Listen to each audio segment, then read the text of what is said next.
Sa mga mekaniko, ito na yung naging itsura nung natapos natin. Boss, ito na yung order mo po, ano. Tapos ko na. Ship ko na lang to. Thank you sa tiwala, bossing. Ayan. Bago yan, bossing. Alright. Mga mekaniko, ngayon araw isamahan nyo ako dahil may umorder sa atin ng cut seat. Ito, meron tayong bagong upuan dito na tatabasin. Bago to mga mekaniko. Tapos yung kanyang cover ay papalitan din natin ng liha type. Siyempre, una natin tatanggalin yung kanyang mga stapler. Yan.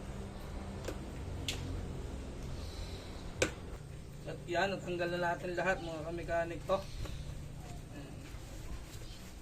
Tanggal na natin lahat ng kanyang stapler. Yan. Ito yung cover na luma. O luma, bago.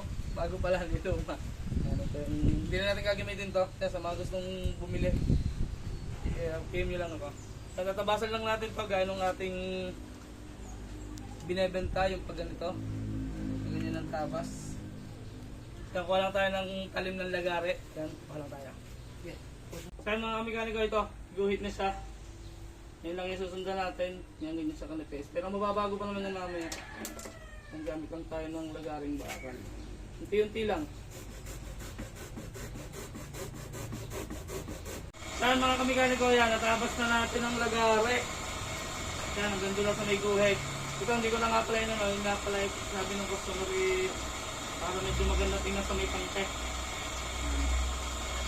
Kaya naman, siyempre, baku-baku yan. Gagamitin natin itong ating DIY na parang pangkayod ng kamote. Pero thinner lang, plata lang ito ng thinner. Thinner ng top coat. Yan. Ginagawa ko lang butas-butas na saktong liit lang.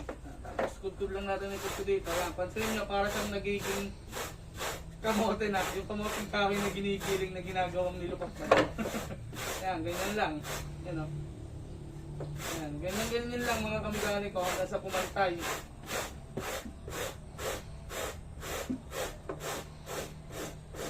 Ayan, sabay. Sa mga kamekaniko, pansin nyo, unti-unti na siya napapantay, no? Pero may lubak-lubak pa na konti, lapit nyo na sila. Untik na siya napapantay, unti-unti na. Ito naman.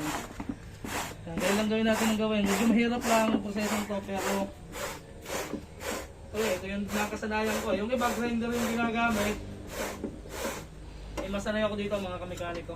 Kasi yung grinder, pag di ka sanay, na ano yun, natatsong. Habulin ko lang habulin yung mga kailangan pantayin.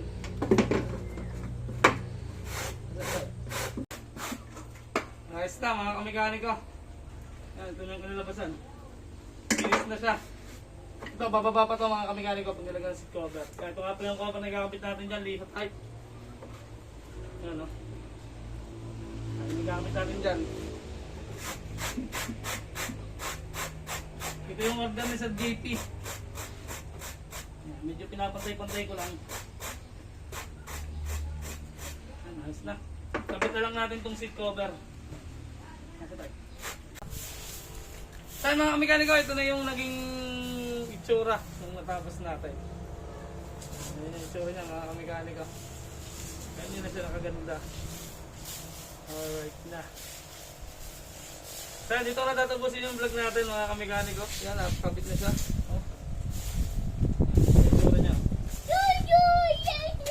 So hanggang dito na lang mga kamekaniko yung vlog natin tungkol sa upuan o racing seat. Bago to na tinabas. Bago din upo, bago din seat cover. Yan. So kung gusto mong order, yun. I-comment, PM nyo lang ako mga kamekaniko. So hanggang dito na lang. Peace out. Boss, ito na yung order mo po, ano. Tabas ko na. Ship ko na lang to. Thank you sa tiwala, bossing. Yan. Bago yan, bossing. Alright.